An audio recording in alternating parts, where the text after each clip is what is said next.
श्री सत्यनारायणाची कथा अध्याय पहिला। आता श्री सत्यनारायणाच्या कथेला आरंभ होत आहे। श्री गजाननाला नमस्कार असो। एकदा नैमिषारण्यात शौनक वगैरे मुनींनी सुताला विचारले, मुनिश्रेष्ठा, मनातली सर्व फले कोणत्या व्रताने मिळतात ते आम्हाला सांगा। त्यावर सूत सांगतात, पूर्वी नारदाने हाच प्रश्न श्री विष्णूला विचारला होता। ती हकीकत मी तुम्हाला सांगतो। एकदा नारदमुनी पृथ्वीवर हिंडत असता तेथे अनंत जन्म घेऊन सर्वजण खूप दुःखे भोगीत आहेत असे त्यांना दिसले। तेव्हा ते लगेच वैकुंठात विष्णूकडे गेले। तेथे त्यांनी विष्णूची स्तुती करून त्यांना प्रसन्न करून घेतले। नंतर ते म्हणाले, आपली कृपा असेल तर पृथ्वीवरील सर्व लोकांची दुःखे नाहीशी होतील असा काही उपाय सांगा। ते ऐकून श्री विष्णू म्हणाले, नारदा, मी तुझ्यावर प्रसन्न आहे। स्वर्गात किंवा मृत्यूलोकात कुणालाही माहिती नसलेले असे पुण्यकारक व्रत मी तुला सांगतो। हे व्रत करणारा सर्व काळ सुख भोगून शेवटी मोक्षप्रदास जातो। हे व्रत दुःखाचा नाश करणारे असून धनधान्य व सौभाग्य व संतती देणारे आहे। याला श्री सत्यनारायणाचे व्रत असे म्हणतात। सूर्यास्तानंतर 2 तासात केव्हा तरी सत्यनारायणाचे पूजन करावे। केळी, दूध, तूप, साखर आणि रवा हे सर्व समप्रमाणात सव्वाच्या मापाने म्हणजेच 1.25 पावशेर, 1.25 अच्छेर किंवा 1.25 किलो घेऊन त्याचा प्रसाद सत्यनारायणाला अर्पण करावा। आपले बंधुबांधव, परिवार व मित्र यांच्यासह श्री सत्यनारायणाची कथा ऐकून तीर्थप्रसाद घ्यावा। नंतर सर्वांसह भोजन करावे। श्री सत्यनारायणाची पूजा देवळात अगर पवित्र जागी करावी। हे व्रत केले असता मनुष्याच्या सर्व इच्छा पूर्ण होतात। या कलियुगात सर्व जीवांना दुःखनाशाचा हाच एक सोपा उपाय आहे। हरये नमः, हरये नमः। अशा पद्धतीने श्री स्कंदपुराणातील रेवाखंडातील श्री सत्यनारायण कथेचा पहिला अध्याय येथे समाप्त झाला। आता दुसऱ्या अध्यायाला सुरुवात करूया। भगवंत पुढे सांगतात, हे व्रत पूर्वी कोणी केले होते ती कथा आता ऐका। सुंदर व पवित्र अशा वाराणसी नावाच्या नगरीत एक ब्राह्मण राहत होता। तो दारिद्र्याने ग्रासला होता। तो रोज भिक्षा मागण्याकरता हिंडत असे। त्याचे दुःख पाहून एकदा भगवंतांनी वृद्ध ब्राह्मणाचे रूप घेतले व ते त्याला म्हणाले, ब्राह्मणा, तुझे दुःख पाहून मला दया येते।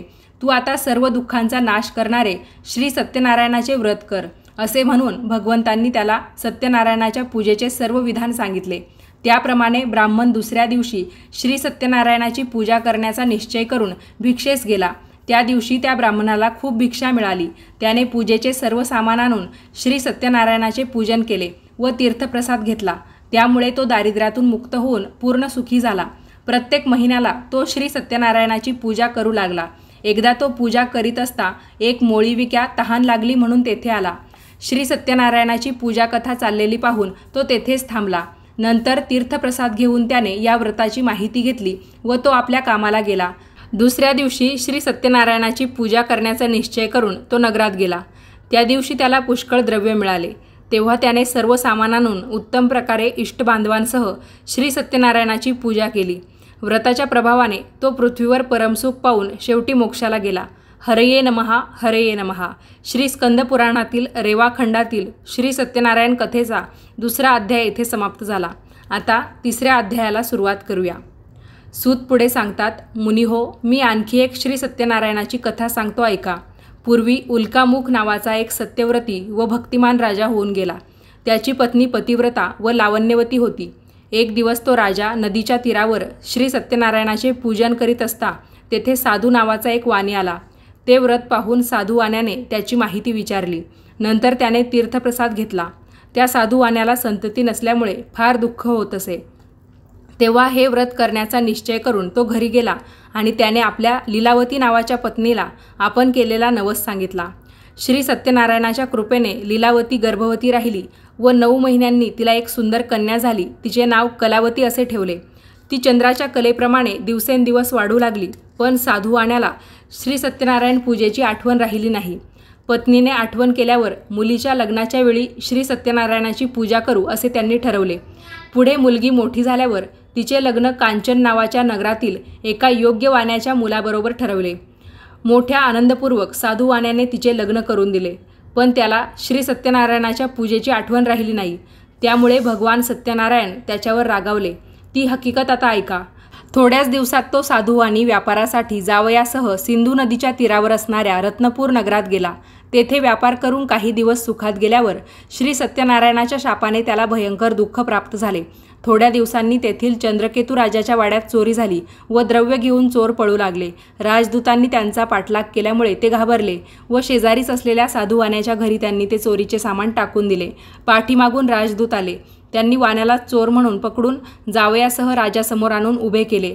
राजानेही फारसा विचार न करता त्यांना बंदीत टाकले। इकडे साधुवाण्याच्या घरीही चोरांनी सर्व लुटून नेले। त्यामुळे त्याची बायको व मुलगी यांना अतोनात दुःख होऊन त्या घरोघरी भिक्षा मागत फिरू लागल्या। एक दिवस भुकेने व्याकुळ झालेली कलावती एका ब्राह्मणाच्या घरी गेली। तिथे श्री सत्यनारायणाची पूजा चालू होती। तिथे तीर्थप्रसाद घेऊन तिने आपल्यावर कृपा करण्याकरता श्री सत्यनारायणाची प्रार्थना केली। नंतर घरी जाऊन तिने सर्व हकीकत आपल्या आईला सांगितली। ते ऐकून साधुवाण्याच्या पत्नीला श्री सत्यनारायणाची आठवण होऊन तिने श्री सत्यनारायणाचे पूजन केले आणि हात जोडून म्हणाली, हे भगवंता, पती व जावई यांचे अपराध माफ करून आपण आम्हाला क्षमा करावी। श्री सत्यनारायणांनी संतुष्ट होऊन चंद्रकेतू राजाच्या स्वप्नात जाऊन सांगितले, राजा, जे 2 वाणी तू बंदीत ठेवले आहेस त्यांना सकाळी सोडून दे। त्याचप्रमाणे त्यांचे सर्व धनही त्यांना परत देऊन टाक।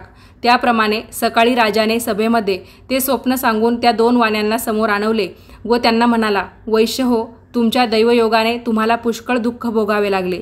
आता तुम्ही सुखाने आपापल्या घरी जा, असे सांगून त्यांना वस्त्र आणि अलंकार देऊन त्यांचा गौरव केला। त्यांचे सर्व धनही त्यांना परत केले। साधुवाण्याने व त्याच्या जावयाने राजाला नमस्कार केला व आपल्या नगरात जायची ते तयारी करू लागले। हरये नमहा, हरये नमहा। श्री स्कंद पुराणातील रेवा खंडातील श्री सत्यनारायण कथेचा 3रा अध्याय येथे समाप्त झाला। आता 4थ्या अध्यायाला सुरुवात करूया। नंतर साधुवाणी सर्वांचा आशीर्वाद घेऊन जावयासह स्वतःच्या नगरात जाण्यास सिद्ध झाला। त्याने नौका ठरवून सर्व माल त्यावर भरला। तेव्हा त्याची परीक्षा पाहण्याकरता श्री सत्यनारायणांनी संन्यास वेश घेतला व ते साधुवाण्याला म्हणाले, हे साधो, या नौकेत काय आहे? द्रव्याने चढून गेलेले ते 2 वाणी उपहासाने त्याला म्हणाले, संन्यासी महाराज, आपल्याला द्रव्य पाहिजे म्हणून तुम्ही विचारत आहात का? पण ती आमची नौका पालापाचोळ्यांनी भरलेली आहे। ते असत्य भाषण ऐकून भगवान फक्त एवढेच म्हणाले, तुझे म्हणणे खरे हो। असे म्हणून भगवान त्या तीरावर पलीकडेच जाऊन बसले। इकडे साधुवाण्याने पाहिले, तो हलकेपणामुळे नौका पाण्याच्या वर जास्त आलेली।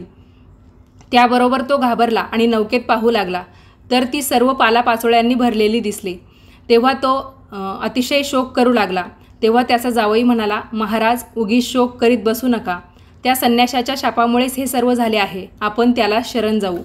जावयाचे बोलणे ऐकून साधुवाणी त्या संन्याशाजवळ गेला व नमस्कार करून आदरपूर्वक म्हणाला, महाराज, मगाशी मी खोटे बोललो, मला क्षमा करा। असे म्हणून साधुवाण्याने त्यांना पुन्हा नमस्कार केला। तेव्हा संन्यास वेशधारी भगवान म्हणाले, तू शोक करू नकोस। माझे पूजन विसरलास म्हणून तुला हे दुःख प्राप्त झाले। ते ऐकून साधुवाणी दीनवाणीने म्हणाला, भगवान, माझ्यावर कृपा करा, मी तुम्हाला शरण आलो आहे। त्यावर प्रसन्न होऊन इच्छित वर साधुवाण्याला देऊन भगवान गुप्त झाले। नंतर साधुवाणी नौकेवर जाऊन बघतो तो नौका पूर्ण द्रव्याने भरलेली दिसली। तेव्हा साधुवाण्याने मित्रांसह आणि जावयासह श्री सत्यनारायणाची यथासांग पूजा केली। नंतर नौका पाण्यात लोटून तो घरी जाण्यास निघाला। त्याच्या नगराच्या जवळ तीरावर आल्यावर त्याने एक दूत घरी पत्नीला कळवण्याकरता पाठवला। दूताने सांगितलेले वर्तमान ऐकून साधुवाण्याची बायको पतिदर्शनासाठी बंदरावर गेली। जाताना मुलीला सत्यनारायणाची पूजा कर असे सांगून ती घाईने गेली। आईने सांगितल्याप्रमाणे कलावतीने सत्यनारायणांची पूजा केली, पण ती पतीच्या दर्शनाला उत्सुक झाल्यामुळे तीर्थप्रसाद न घेता तशीच बंदरावर गेली।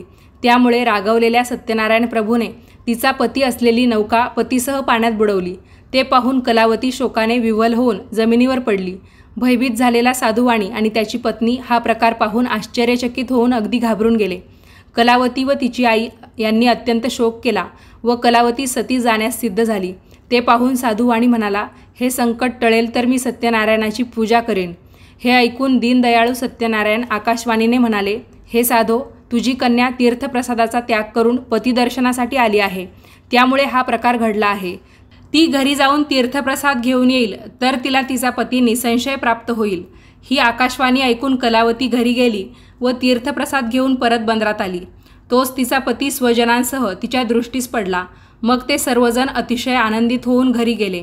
नंतर तो साधुवाणी प्रत्येक पौर्णिमेला, संक्रांतीला श्री सत्यनारायणाची पूजा करू लागला। या लोकी तो सुखी झाला व शेवटी मोक्षाला गेला। हरये नमः, हरये नमः। श्री स्कंद पुराणातील रेवाखंडातील श्री सत्यनारायणाच्या कथेचा 4था अध्याय येथे समाप्त झाला। आता 5व्या अध्यायाला सुरुवात करूया। सूत पुढे सांगतात, पूर्वी अंगध्वज नावाचा एक राजा होऊन गेला। एक दिवस मृगया करून तो परत येत असता वाटेत त्याला एका वडाच्या झाडाजवळ काही गवळी भक्तिभावाने श्री सत्यनारायणाची पूजा करीत असलेले दिसले। परंतु राजा पुढेही गेला नाही व त्याने सत्यनारायण प्रभूंना नमस्कारही केला नाही। तरीसुद्धा त्या गवळ्यांनी राजापुढे सत्यनारायणाचा प्रसाद आणून ठेवला। नंतर त्या गवळ्यांनी आपापल्या बांधवांसह व मित्रांसह तीर्थप्रसाद आनंदाने भक्षण केला। पण राजाने प्रसादाचा अव्हेर केल्याने तो फार दुःखी झाला। त्याचे 100 मुलगे व धनधान्य संपत्ती सर्व नाश पावली। ही सत्यनारायणाची अवकृपा आहे हे जाणून राजा पुन्हा त्या गवळ्यांजवळ गेला व भक्तियुक्त अंतःकरणाने त्याने श्री सत्यनारायणाचे पूजन केले। त्यामुळे अंगध्वज राजा धन, पुत्र व ऐश्वर्य यांनी संपन्न झाला व या लोकात सुखी होऊन शेवटी सत्यनारायणपुरात गेला। जो कोणी अतिदुर्लभ असे श्री सत्यनारायणाचे व्रत करतो व फल देणारी कथा भक्तिभावाने ऐकतो त्याला सत्यनारायणाच्या प्रसादाने धनधान्य वगैरे वस्तूंचा लाभ होतो। दारिद्र्याला धन मिळते, बंधनात असेल तो बंधनातून मुक्त होतो, भीतिग्रस्त झाला असेल तर तो भीतीपासून मुक्त होतो, यात संशय नाही। त्याला इच्छिलेले सर्व फल प्राप्त होते, त्याला सत्यनारायण लोक प्राप्त होतो। मुनी हो, असे हे सत्यनारायण व्रत मी तुम्हाला सांगितले। हे व्रत केले असता मनुष्य सर्व दुःखातून मुक्त होतो। विशेष करून कलियुगामध्ये श्री सत्यनारायणाची पूजा फल देणारी आहे। या सत्यनारायणाला कोणी काल म्हणतात, कोणी सत्यदेव म्हणतात, कोणी ईश म्हणतात तर कोणी सत्यनारायण म्हणतात।